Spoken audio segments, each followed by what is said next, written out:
Welcome back to What They Hide, Hidden Crimes in Plain Sight. Before we begin tonight's episode, just a quick reminder that if you'd like to support the podcast directly, you can find the Buy Me a Coffee link down in the description below. It's completely optional, but it would genuinely help to keep producing these episodes. You can also find me on all the socials at whattheyhidepod. And if you'd ever like to get in touch directly, you can email the show whattheyhidepod@gmail.com. And if you're enjoying listening to these episodes, please take a moment to follow, rate and share the show. It generally helps more than people realise, and it helps these stories reach a wider audience. Now, over the last 2 episodes, we've explored the rise and collapse of one of Britain's most horrifying criminal households, the hidden violence inside 25 Cromwell Street, the disappearances, the excavations beneath the house, and the discovery of human remains hidden beneath years of ordinary domestic life. But tonight, we reach the final chapter, the courtroom, the aftermath, and the question Britain could not stop asking. How did 2 people live beside so many others for so long, while hiding so much horror behind closed doors? This is part 3 of our series on Fred West and Rose West, the monsters next door. This episode contains references to murder, sexual violence, abuse, torture, coercive control, and crimes involving children. Listener discretion is strongly advised. Alright, let's crack on with the show.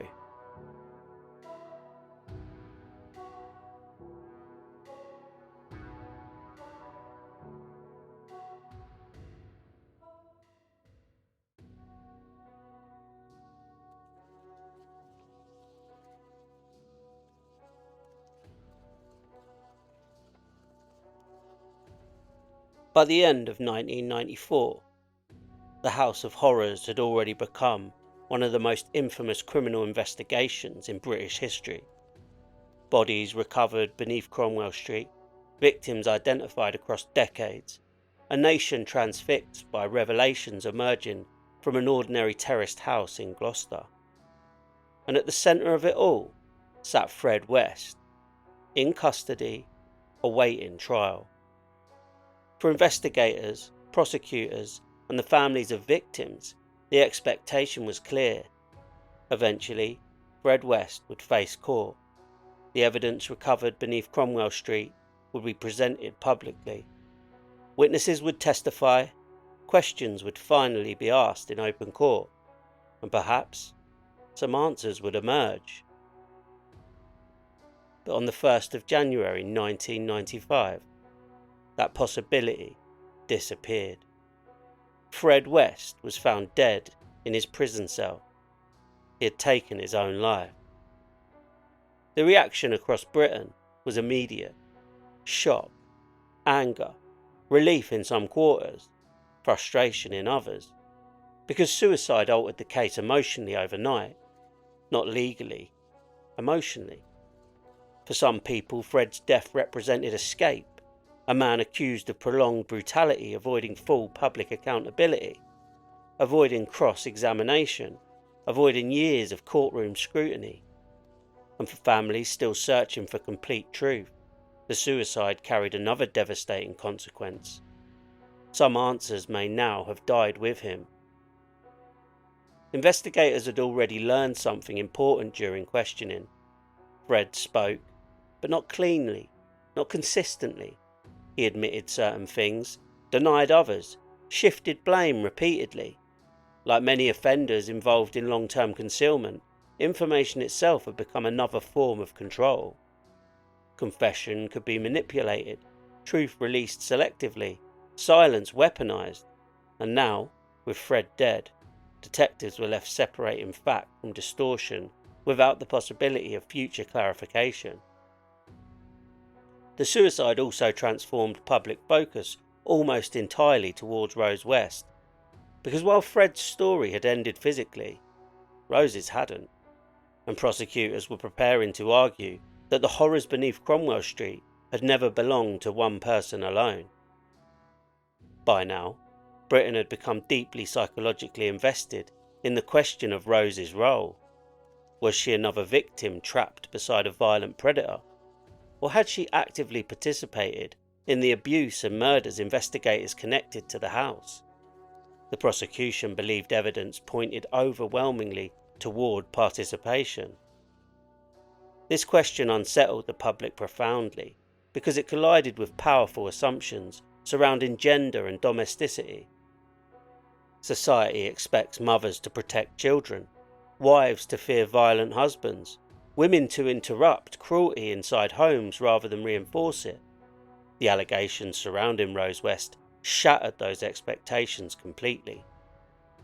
As investigators continued building the case, surviving family members described an atmosphere of fear surrounding both parents. Not just Fred, both. Accounts emerging from the household painted a picture of violence, humiliation, and control embedded into everyday life. A domestic environment where terror had become normalized. One of the most disturbing truths in cases involving coercive households is how effectively abuse reshapes reality internally. Children growing up inside violent homes adapt psychologically in order to survive. They learn which subjects cannot be discussed, which moods signal danger, which silences matter. And eventually, extraordinary behaviour can begin feeling ordinary simply because it is constant. That adaptation often creates misunderstanding outside abusive environments. People ask, why didn't they tell anyone? But trauma rarely functions that simply, especially for children. Disclosure is not just about courage, it's about perceived survival. What happens after telling? Who protects you afterward? What if nobody believes you? What if the abuser comes home again?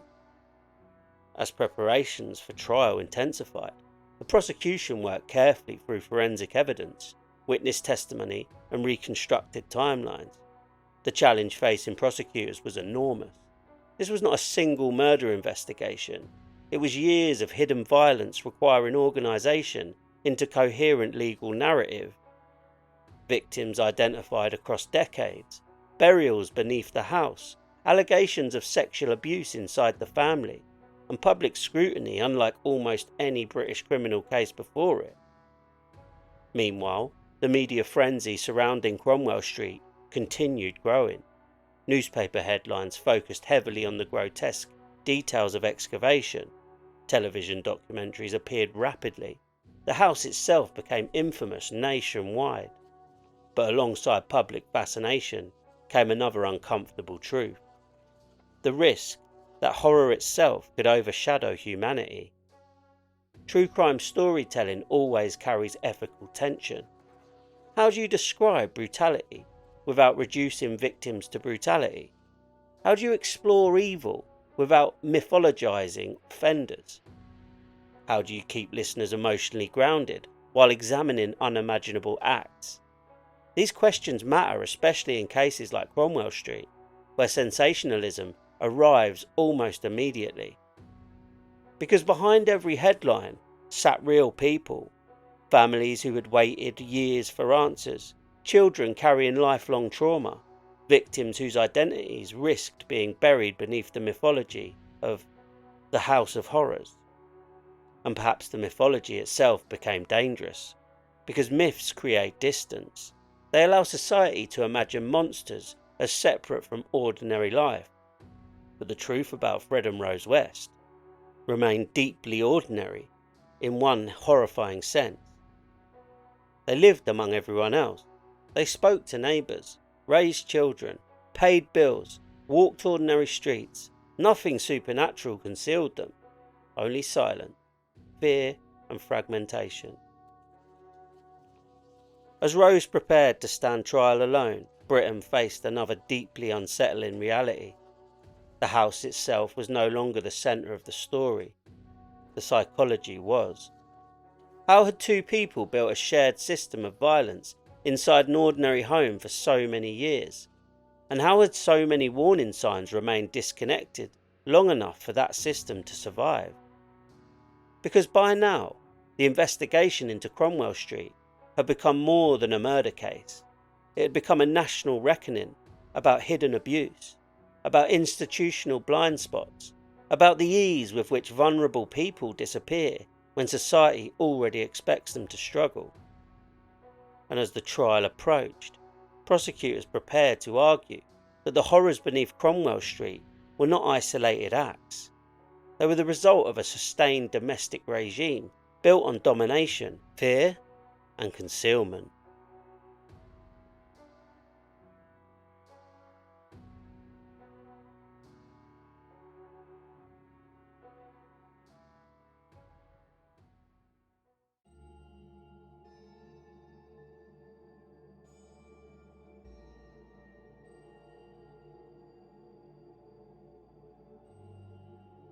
By the autumn of 1995, Britain was waiting for answers, waiting for accountability, waiting to hear in open court how years of hidden violence had existed behind the walls of 25 Cromwell Street.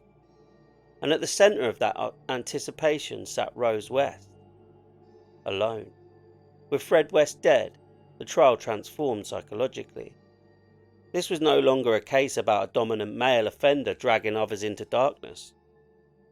Prosecutors intended to argue something far more disturbing, that Rose had helped create the darkness herself. When the trial opened at Winchester Crown Court in October 1995, media attention was overwhelming. Journalists crowded outside, television crews lined the streets, newspaper front pages carried daily updates.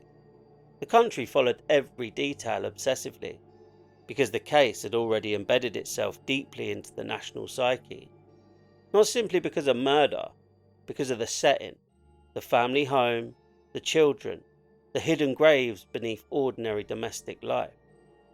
Inside the courtroom, prosecutors began laying out a case built across months of excavation, forensic analysis and witness testimony. The allegations against Rose were devastating. Multiple murders, cruelty, participation in abuse, involvement in concealment of victims beneath Cromwell Street. And as evidence emerged publicly, Britain began hearing details of life inside the house in horrifying depth. The prosecution argued that Cromwell Street had functioned as a controlled environment built around domination and fear, not chaos, structure.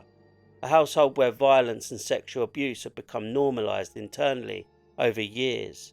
And according to prosecutors, Rose was not peripheral to that structure. She was central to it. Witness testimony played a major role during the trial. Surviving family members described fear inside the home. Punishments, humiliation, sexual abuse, the atmosphere of intimidation governing everyday life. And perhaps most disturbing was the consistency of those accounts. Different voices describing the same climate of terror. For many people watching the trial unfold, the emotional impact came not from one dramatic revelation, but from accumulation. Detail after detail, pattern after pattern, the gradual understanding that this was not isolated brutality. It was an entire domestic system sustained over years. The courtroom also became the place where victims regained public identity. Not just bodies beneath a house, not just headlines, people. Lucy Partington, Shirley Robinson, Alison Chambers, Heather West, lives interrupted violently and hidden beneath years of silence. Courtrooms have a unique atmosphere in major criminal cases. Part theatre, part procedure, part emotional battlefield. Evidence must remain clinical, measured, precise, even when the subject matter feels emotionally overwhelming. And prosecutors understood that the strength of the case against Rose depended not on outrage, but on pattern. One of the most difficult aspects of prosecuting long-term concealed crimes is reconstruction. Investigators must rebuild years of hidden behaviour from fragments, bones, statements, timelines, memories damaged by trauma and time, and the defence inevitably attacks uncertainty wherever it exists. Rose denied the murders. Throughout the trial she maintained her innocence, and because Fred was dead, her absence hovered constantly over proceedings. The defence suggested manipulation, control, a violent husband dominating household life, arguments many observers initially found emotionally understandable. But prosecutors continued their testimony and evidence suggesting active participation rather than passive survival. The tension sat at the heart of public reaction. Britain struggled psychologically with the idea of Rose West, because culturally, people are conditioned to associate motherhood with protection, domesticity with care, women with emotional restraint.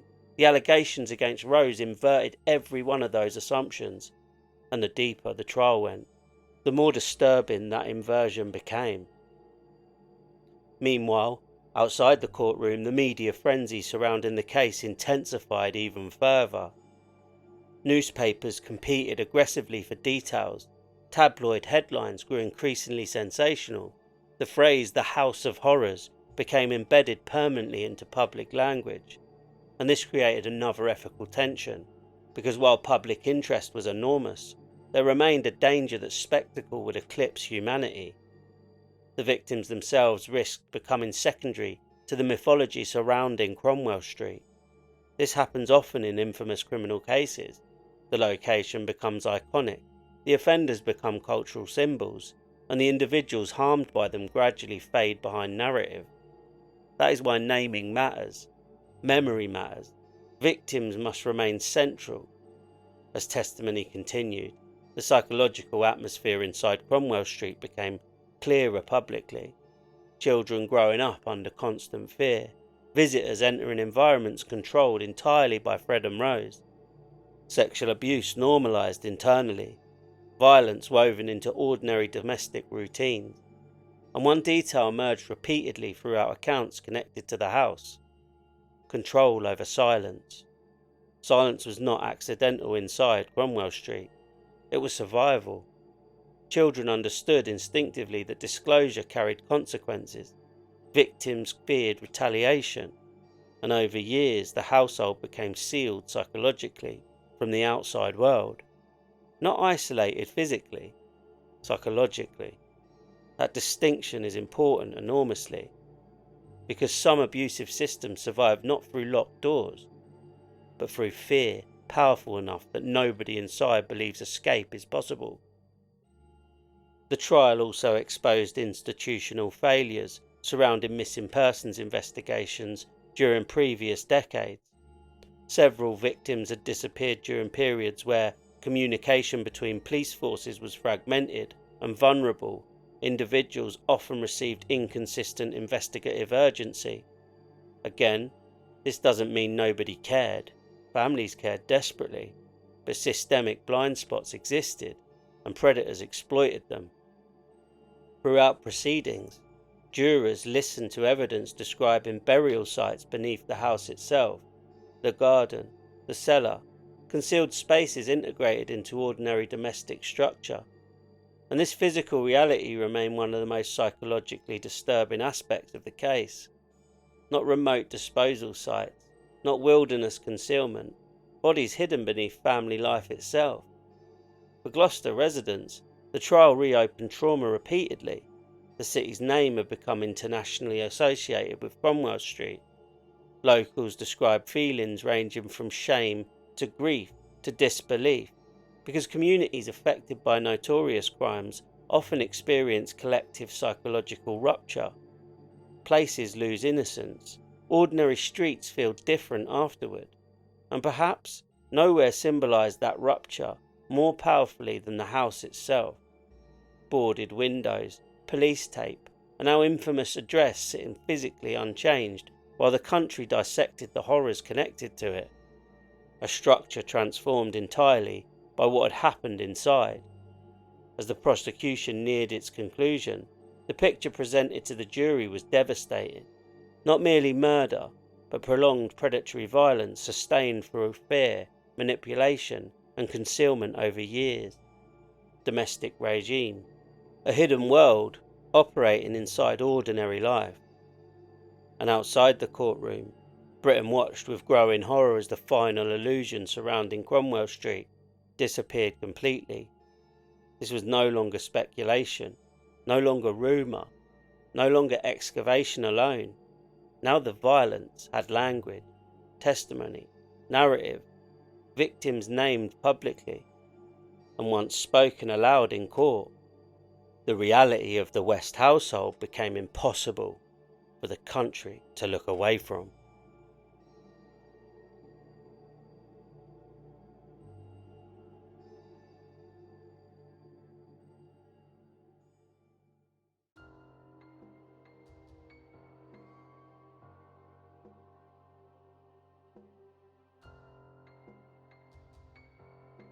By November 1995, after weeks of testimony, forensic evidence and witness accounts, the trial of Rose West was approaching the conclusion. Britain had listened to details of hidden abuse inside Cromwell Street, burials beneath the house, violence concealed behind ordinary family life, and now attention turned toward the jury, toward one final question: guilty or not guilty? When the verdicts were delivered, the emotional impact across the country was immediate. Rose West was convicted of multiple murders and sentenced to life imprisonment. The courtroom reaction was intense. For some families, the verdict represented validation, recognition, a formal acknowledgement of horrors they had lived beside emotionally for years. But legal resolution and emotional closure are not the same thing. And in cases like this, closure can become an almost meaningless word. Because what exactly closes? Victims do not return, the trauma doesn't disappear, and the memories connected to Cromwell Street remained embedded deeply in the lives of survivors, investigators, and families alike. The conviction of Rose West also forced Britain to confront something profoundly uncomfortable: the possibility that the crimes connected to Cromwell Street were not driven by one dominant monster controlling everyone around him, but by partnership, mutual reinforcement, shared cruelty, sustained privately over years. This disturbed people deeply because it challenged one of society's most comforting assumptions: that somewhere inside violent households, someone eventually says no, someone intervenes, someone protects the vulnerable. But according to the prosecution's case and the verdict delivered afterward, that didn't happen inside Cromwell Street. Instead, the system endured. Throughout the trial, the public had heard repeated testimony describing fear inside the house. Fear of Fred, fear of Rose. Fear woven into ordinary routines so thoroughly that violence became inseparable from daily life. And this remains one of the most psychologically disturbing aspects of coercive environment. The normalization. Not every day is chaos. Not every moment is terror. There are meals, conversations, television programs, school mornings, laundry, then suddenly, violence, punishment, humiliation, and eventually those living inside begin adapting psychologically simply to survive. For the surviving children connected to the household, the trial reopened unimaginable wounds publicly. Their childhood trauma was no longer private memory. It became national discussion, newspaper headlines, television analysis, public fascination. And while the convictions established legal accountability, they could not erase what those children had endured growing up inside the house. Trauma connected to coercive households often lasts decades. Trust becomes complicated, memory fragmented, relationships difficult. Many survivors of prolonged abuse describe carrying hypervigilance permanently. The nervous system learns danger so thoroughly it struggles to stop searching for it afterward. And when childhood itself becomes associated with fear, safety can feel unfamiliar long into adulthood. Meanwhile, for investigators who worked the case, Cromwell Street remained psychologically unforgettable. Some later spoke about the emotional impact of processing a crime scene built not around sudden violence, but prolonged hidden violence. A family home transformed into burial site, children living above concealed remains, years of ordinary life continuing beside hidden murder. Those contradictions lingered long after the trial ended. There are certain criminal cases that alter public consciousness permanently, not because they're statistically the worst, but because they expose uncomfortable truths about ordinary life itself. The West case became one of those cases, because it challenged assumptions people rely on emotionally every day. That family homes are fundamentally safe, that neighbours notice extreme danger, that severe evil reveals itself clearly. Cromwell Street suggested otherwise. The trial also intensified broader conversations surrounding institutional failure. Could earlier intervention have prevented later deaths? Were warning signs missed? Did fragmented systems allow abuse to continue unchecked for too long? These questions carried enormous weight, because throughout the investigation, evidence had emerged of repeated concerns surrounding the household over many years. Complaints, domestic disturbances, children showing distress, young women disappearing, and yet the full structure of violence remained hidden until 1994. Again, hindsight creates clarity that did not exist at the time, but hindsight still matters, because hidden crime survives most effectively where systems fail to connect fragments. One agency sees neglect, another sees domestic violence, another handles a missing person report. No one sees the whole pattern quickly enough, and predators thrive in fragmentation. As Britain absorbed the verdicts against Rose West, public attention also turned increasingly towards the physical future of Cromwell Street itself. The house remained standing, boarded, empty, but nationally infamous, and emotionally contaminated. Some locals wanted it demolished immediately, others feared its continued existence would attract morbid fascination permanently, because by now the address itself had become symbolic, not just locally, nationally, and symbolic places carry psychological weight long after investigations end. Eventually the decision was made.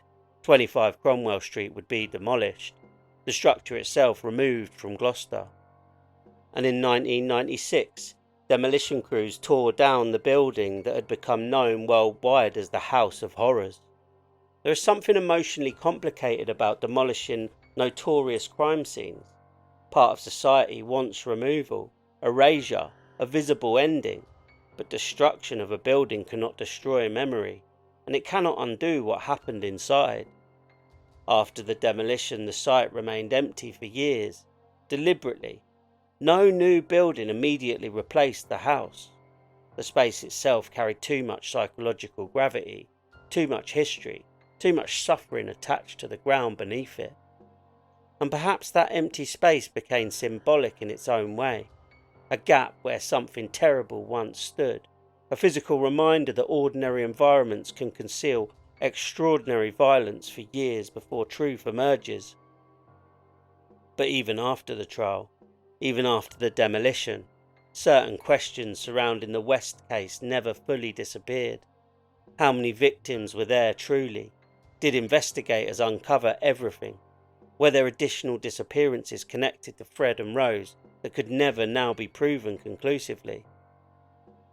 Long-running predatory systems rarely leave complete certainty behind, and uncertainty itself becomes part of the aftermath. At the same time, criminologists and psychologists studied the West case intensely, not simply because of the murders, because of the domestic structure surrounding them, the pair defending, the hidden abuse, the integration of violence into ordinary family life, and one conclusion emerged repeatedly. The crime survived for so long, partly because people struggle psychologically to imagine extreme evil inside familiar settings. We are conditioned to associate danger with strangers, isolation, obvious threat, but many serious offenders do not appear extraordinary publicly at all. They appear ordinary enough to avoid sustained scrutiny. That may be the most frightening lesson connected to Cromwell Street. Not that monsters exist. Human history has always known that. But the monsters may look painfully normal. They may speak politely, raise children, wave to neighbours, pay bills on time, and continue terrible acts behind closed doors while the outside world sees only fragments. As part 3 continues, we move beyond the courtroom itself and into the wider legacy of the case. How Britain remembers Cromwell Street, how true crime culture shaped public memory, and what hidden crimes like these reveal about fear, silence, and the dangerous comfort of assuming somebody else will intervene. Because even after the verdicts, the deeper questions remained.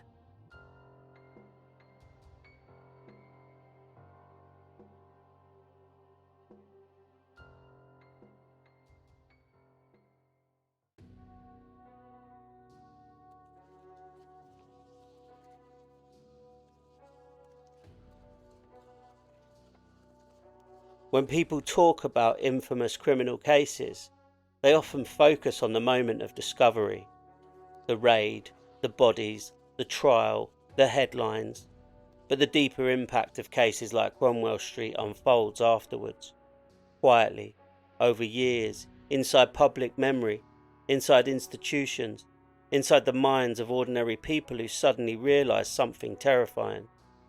The danger had never looked extraordinary at all. By the late 1990s, the names Fred West and Rose West had become permanently embedded in British culture, not simply as criminals, as symbols. Symbols of hidden domestic violence, symbols of institutional failure, and symbols of the frightening possibility that prolonged horror can exist unnoticed inside ordinary communities. The demolition of Cromwell Street did not erase that symbolism. If anything, it intensified it. Because once the physical structure disappeared, the imagination took over.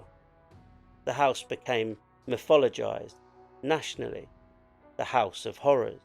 The phrase repeated endlessly across newspapers, documentaries and television specials, and over time, the address itself became almost detached from physical reality.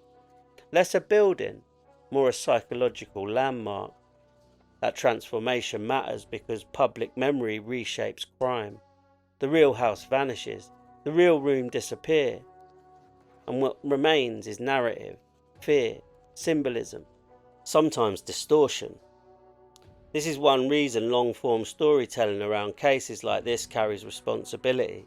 The danger is not simply sensationalism, it is simplification, reducing years of abuse, trauma and institutional failure into one grotesque headline. Because the West case was never only about buried bodies, it was about how buried truth survived. After the investigation ended, agencies across Britain began examining child protection procedures and missing persons investigations more critically.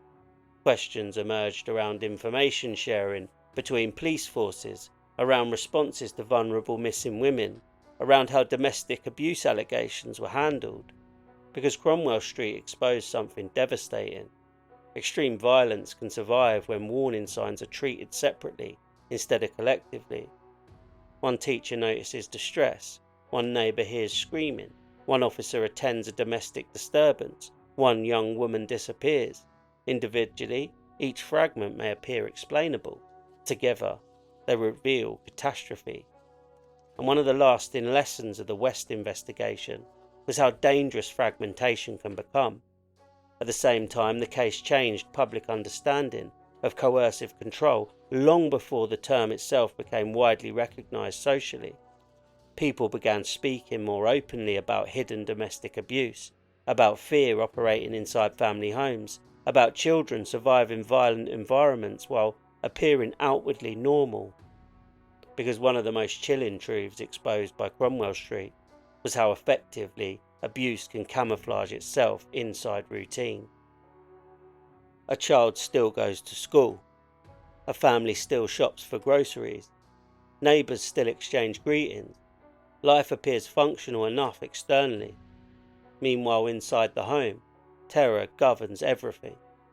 That contradiction unsettled Britain deeply because it challenged emotional assumptions about safety itself. The West case also forced wider conversations about vulnerability and visibility. Many victims connected to Cromwell Street had lived unstable or difficult lives. Some lacked strong support systems. Some were vulnerable economically and emotionally. And investigators recognised repeatedly that offenders often targeted precisely those society notices least urgently. That pattern appears across countless serial offender cases worldwide. Vulnerability becomes exposure. Importantly, however, the case also demonstrated that vulnerability takes many forms. Lucy Partington came from a supportive family and stable background.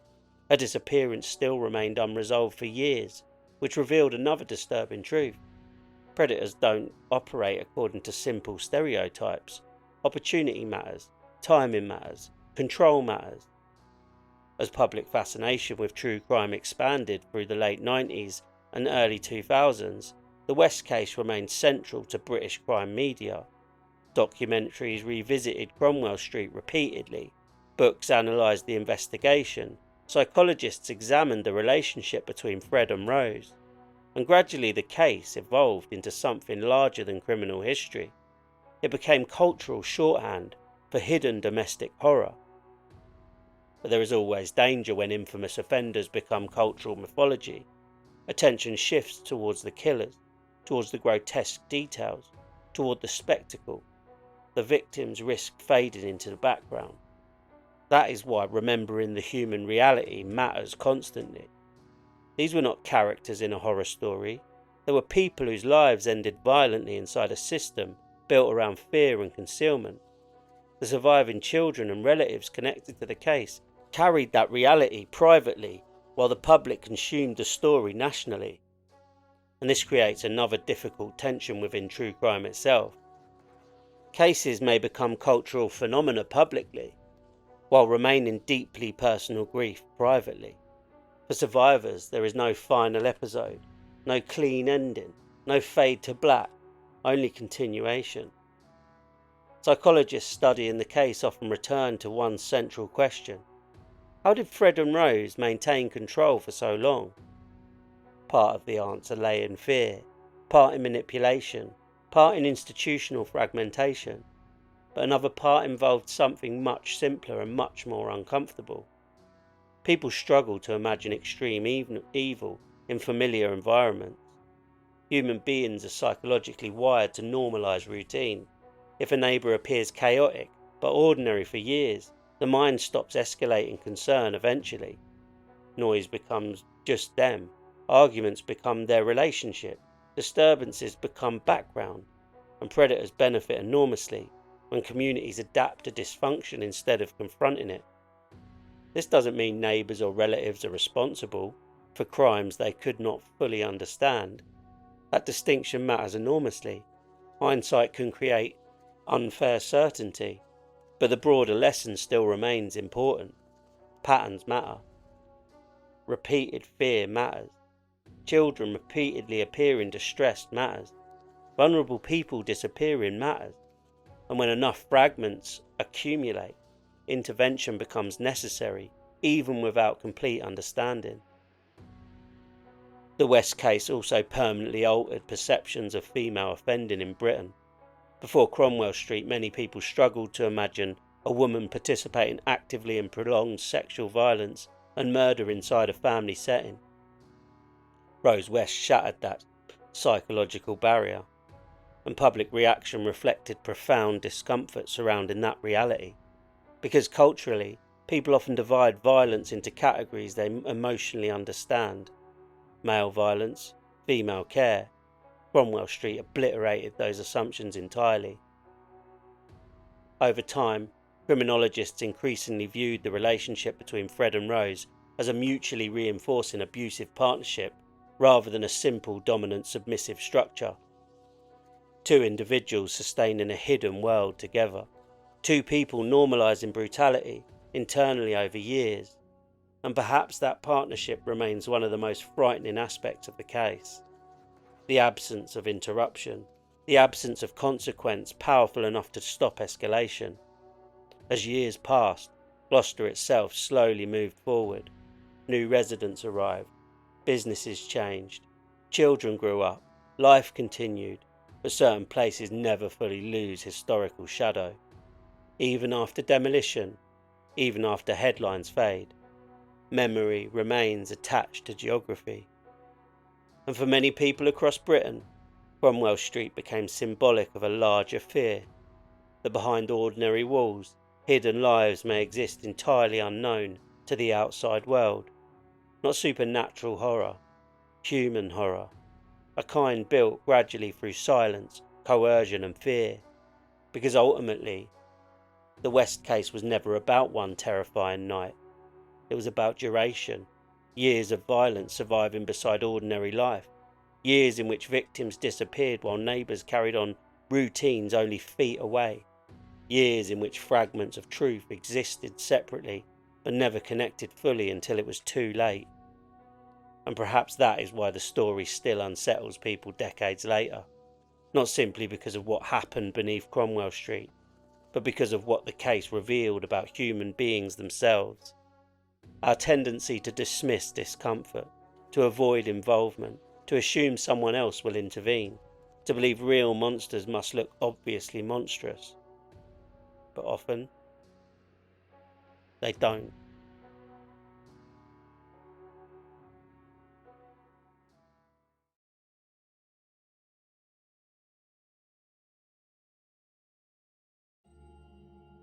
Even after the trial ended, even after the demolition of Cromwell Street, even after the convictions, the excavations and the headlines, the case of Fred West and Rose West never fully settled, because some investigations end legally without ending psychologically.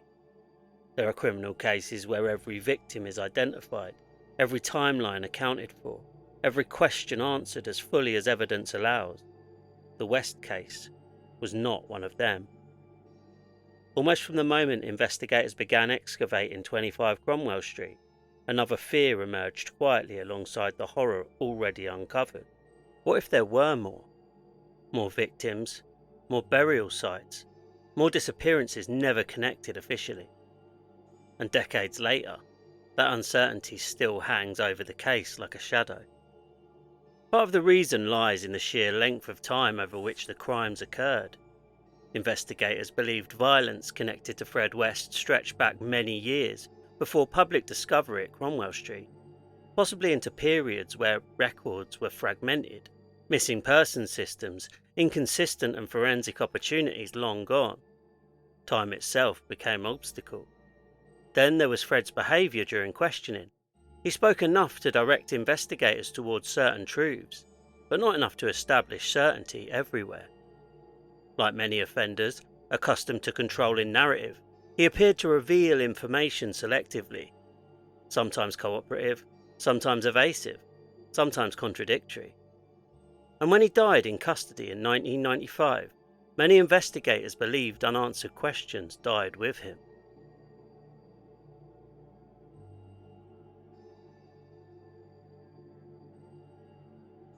And as investigators widened the timeline surrounding Fred West, another deeply unsettling reality began emerging.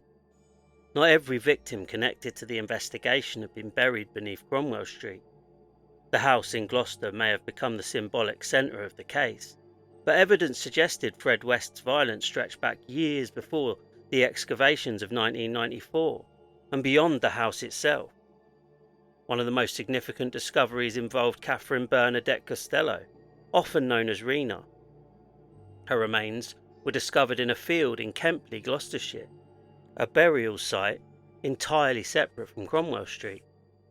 And her case carried enormous importance for investigators because it suggested Fred West had already been killing long before the house became associated with horror publicly. Another devastating discovery involved Charmaine West. Her remains were found buried at a previous address linked to Fred West in Midland Road, Gloucester, not beneath the now infamous house on Cromwell Street, but at an earlier home connected to his life years before.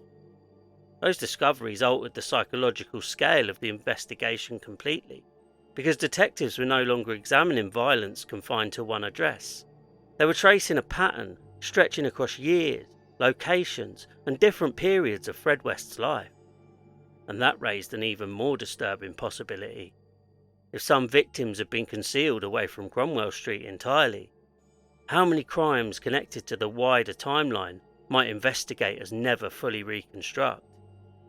That uncertainty still shadows the case decades later, because once a serial investigation spreads across multiple locations and many years, certainty becomes far harder to recover completely. One of the most persistent uncertainties surrounding the case involves the true number of victims. Officially, Fred and Rose West were linked conclusively to multiple murders.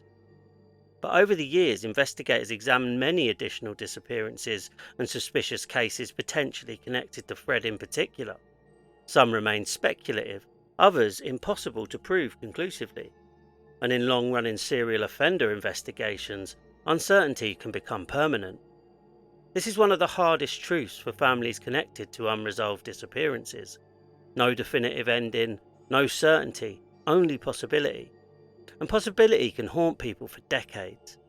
Among the cases frequently discussed in relation to the wider West investigation were disappearances that shared troubling similarities with confirmed victim patterns. Young women, vulnerability, sudden disappearance, fragmented records. And while not every suspicion resulted in formal charges or confirmation, detectives continued revisiting timelines long after the trial ended. Because once investigators identify a hidden predatory system operating over years, every unexplained disappearance inside its orbit acquires terrifying significance. The uncertainty surrounding possible unknown victims also reveals something broader about historical criminal investigations. Modern audiences often assume investigations produce complete truth eventually, but reality is messier. Evidence degrades, witnesses die, memories fracture, records disappear, and some crimes may leave only suspicion behind. For criminologists, the West case became deeply significant, not just because of the murders themselves, but because of the hidden domestic structure surrounding them. A family home functioning simultaneously as residence, abuse, environment, and concealment site. A paired offending system sustained privately over years, and perhaps most disturbingly, a household existing within ordinary community life, almost invisibly. This forced investigators and psychologists alike to confront difficult questions about detection. What actually exposes hidden offenders? Not mythologically, practically, because contrary to public imagination, many predators are not captured through dramatic breakthroughs. Often systems collapse gradually. Victims disclose, patterns emerge, someone survives, an officer notices repetition, and eventually fragments align. Cromwell Street survived for so long, partly because the fragments remained disconnected. A frightened child here, a missing woman there, a violent domestic incident elsewhere. No single moment alone seemed sufficient to reveal the entire structure, and by the time the pattern became visible fully, years had already passed. One of the most enduring fears attached to the West case is not simply what investigators found, it's what they may never have found. That possibility unsettles people profoundly, because uncertainty resists emotional closure. A solved case feels containable, psychologically. An incomplete one continues expanding in the imagination. The media played a major role in shaping that atmosphere after the trial. Documentaries, books, speculative reporting, claims of additional victims, possible burial sites beyond Gloucester, rumours tied to Fred's years travelling for work. Some theories carried evidential basis, others drifted towards sensationalism, and separating evidence from mythology became increasingly difficult over time. This happens frequently in infamous criminal cases. The offenders become larger than reality. Every unexplained disappearance becomes potentially connected. Every rumour acquires weight. And while some speculation may emerge from genuine investigative concern, unchecked mythology can also distort memory and harm surviving families. That is why disciplined storytelling matters, especially in true crime. The unanswered questions should remain unanswered where evidence cannot support certainty, because speculation may create drama, but certainty without evidence creates fiction. At the same time, it is equally important not to sanitize uncertainty simply because it feels uncomfortable. Investigators themselves acknowledged lingering questions surrounding the wider scope of Fred West's offending, and many detectives who worked the case believe the official victim count may never represent the full reality. Another unresolved psychological question surrounding Cromwell Street involves the precise dynamics between Fred and Rose. How much initiative belonged to each? How did escalation develop internally? Could one have existed at that level of violence without the other? Criminologists still debate aspects of the relationship decades later because paired offenders remain comparatively rare and psychologically complex. What seems increasingly clear, however, is that the relationship operated through mutual reinforcement, not simply domination alone. Two people constructing a hidden world together. Two people normalizing cruelty internally until acts unimaginable outside the house became ordinary inside it. And perhaps that remains the darkest revelation connected to Cromwell Street. No isolated monstrosity, shared monstrosity. Meanwhile, public fascination with the case never fully faded. The West investigation became foundational within British true crime culture, referenced repeatedly in documentaries, books, and criminal psychology discussions. And over time, the story evolved beyond criminal history into cautionary symbol, a warning about hidden abuse, about vulnerable people overlooked socially, about the danger of dismissing repeated warning signs as merely family problems. Because ultimately, the lasting terror of the West case lies not in its grotesque details, but in its familiarity. An ordinary street, ordinary neighbours, ordinary routines, the appearance of normal life continuing beside concealed horror. That familiarity destroys emotional distance. It forces listeners to confront the possibility that hidden violence rarely announces itself clearly. And perhaps that is why cases like Cromwell Street remain culturally haunting decades later. Not because they feel unreal, because they feel possible. As we move toward the final chapter of this series, one question remains above all others. What does society actually learn from cases like this? Do institutions change meaningfully? Do communities become more willing to intervene? Do people recognise coercive control earlier? Or does horror simply become another story consumed briefly before normal life resumes? Because buried beneath every true crime case is another uncomfortable truth.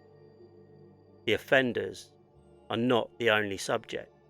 The system surrounding them matter too. The silences, the hesitations, the assumptions, the failures, and understanding those things may matter far more than understanding the killers themselves.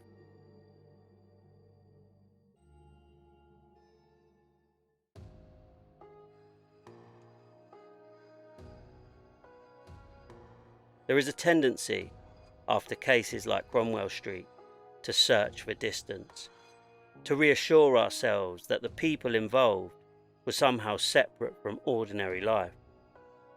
Different species, different minds, different worlds, because distance feels safe. If monsters are completely unlike us, then perhaps we can recognise them easily, avoid them easily, stop them easily. But the lasting horror of the West case is that very little about the outside of their lives appeared extraordinary. Fred West and Rose West did not live in isolation from society. They lived inside it. They raised children, spoke to neighbours, worked jobs, paid bills, argued loudly, lived messily. But outwardly, they still occupied recognisable social rules. And perhaps that is the most disturbing truth hidden beneath this entire story. Not that evil hides in darkness, that sometimes it hides in familiarity. By the time Cromwell Street was demolished in 1996, The physical structure was gone. No more boarded windows, no more crime scene tape, no more excavation tents. But demolition could never remove what the house had come to represent. Because certain places stop being locations, they become warnings. The empty space where number 25 once stood carried enormous symbolic weight for years afterward. Locals passed by knowing what had happened there. Visitors travelled specifically to see the site. And even after the building disappeared physically, its psychological presence remained embedded within Gloucester and across Britain. That lingering presence matters, because the legacy of hidden crimes does not end when investigations close. It survives culturally, emotionally, institutionally. In the years following the case, the discussions surrounding coercive control, domestic abuse and child protection evolved significantly across Britain. Not solely because of Cromwell Street, of course, but cases like this forced uncomfortable conversations into public view. How many abusive homes remain hidden behind ordinary routines? How often are vulnerable people dismissed because their lives appear unstable? How many warning signs are rationalised separately instead of connected collectively? The West case exposed something society repeatedly struggles to confront. Most hidden abuse does not look dramatic from the outside initially. It looks confusing, messy, intermittent. A child behaving strangely, arguments next door, a controlling partner, someone disappearing, whom people assume simply moved on. And because each individual sign appears explainable alone, intervention often comes too late. That doesn't mean responsibility lies with ordinary neighbours for crimes they could never fully understand. But it does reveal how dangerous social hesitation can become. People fear interfering, fear embarrassment, fear being wrong, and predators benefit enormously from that reluctance. One of the most important lessons connected to Cromwell Street is that coercive environments thrive on fragmentation. Victims isolated emotionally, authorities separated institutionally, communities disconnected socially. Everyone sees part of the picture. Almost nobody sees the whole thing, until finally, something collapses. The surviving relatives and children connected to the case carried that collapse privately long after public attention faded. And while documentaries, books and true crime discussions continued revisiting Cromwell Street repeatedly over the decades, survivors still had to live ordinary lives beside extraordinary memory. That distinction matters enormously, because true crime can easily drift toward consumption instead of understanding. The horror becomes entertainment, the offenders become infamous personalities, and the human cost fades quietly into the background. That must never happen here. Lucy Partington was not simply a victim in the West case. She was a university student with family, ambitions and a future interrupted violently. Heather West was not simply one of the bodies beneath the house. She was a child raised inside fear by the very people meant to protect her. The same is true for every victim connected to Cromwell Street. They existed before the headlines, and they deserve memory beyond them. Over time, criminologists examining the West case increasingly focused less on sensational detail and more on systems. How hidden abuse survives, how predatory partnerships function, how coercive households reshape psychology internally, and perhaps most importantly, how ordinary social assumptions protect dangerous people unintentionally. Because society tends to imagine evil in extremes. The stranger lurking visibly at the edge of community, the isolated madman, the obvious threat. But many serious offenders survive precisely because they appear ordinary enough not to trigger immediate alarm. Not trustworthy necessarily, just explainable. And explainable can become one of the most dangerous words in hidden abuse cases. The arguments next door become their relationship. The frightened child becomes shy. The missing young woman becomes probably transient. Every fragment receives a less frightening explanation, until eventually the full truth emerges all at once, and everyone looks backward wondering how it remained hidden. But hindsight is cruelly powerful. It compresses years of uncertainty into obvious narrative. At the same time, nobody standing outside Cromwell Street understood the complete reality beneath the house. And that distinction matters, because the purpose of examining cases like this should never be simplistic blame. It should be recognition. Recognition of patterns, recognition of vulnerability, recognition that hidden violence often survives inside ordinary environments far longer than society wants to believe. Perhaps the deepest fear attached to the West case is not the brutality itself. Human history has always contained brutality. The deeper fear is proximity, that people capable of extraordinary cruelty may exist within completely familiar settings.